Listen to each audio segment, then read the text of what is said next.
ঢাকা আরিচা মহাসড়ক অবরোধ করে বিক্ষোভ করেছেন জাহাঙ্গীরনগর বিশ্ববিদ্যালয়ের শিক্ষার্থীরা। তারা বিশ্ববিদ্যালয়ের প্রধান ফটক সংলগ্ন মহাসড়কে অবস্থান নেন রোববার দুপুরে। যারা মারা গেছে এরা আমার সন্তান। আমার সাথে আমার দুই সন্তান আছে। এটা আমার বড় ছেলে, এটা আমার ছোট ছেলে, আমার ওয়াইফ আছে ওইখানে। আমরা সহ পরিবার আছি। মরতে হয় যদি একসাথে মরবো, আর বাঁচতে একসাথে বাঁচবো ইনশাআল্লাহ। এই সরকারের পতন করেই ছাড়বো ইনশাআল্লাহ। বিক্ষোভে জাহাঙ্গীরনগর বিশ্ববিদ্যালয়ের শিক্ষার্থীদের সঙ্গে সাভার ও আশুলিয়ার বিভিন্ন কলেজ বিশ্ববিদ্যালয়ের শিক্ষার্থীও যোগ দেন।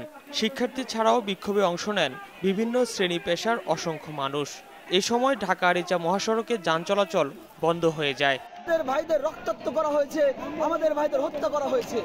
এরপরে কোনো বিকল্প না পেয়ে আমরা এক দফা দাবিতে চলে গেছি।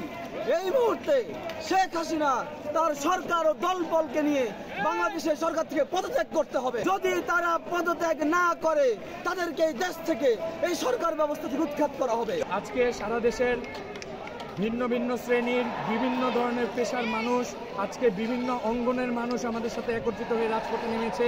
এই অসহযোগ আন্দোলনে আমাদের যেই দাবি আমরা জানিয়েছি, সারা দেশের প্রতি যে আহ্বান আমরা জানিয়েছি, সেই আহ্বানে সারা দেশের প্রতিটি মানুষ আজকে রাজপথে নেমে এসেছে।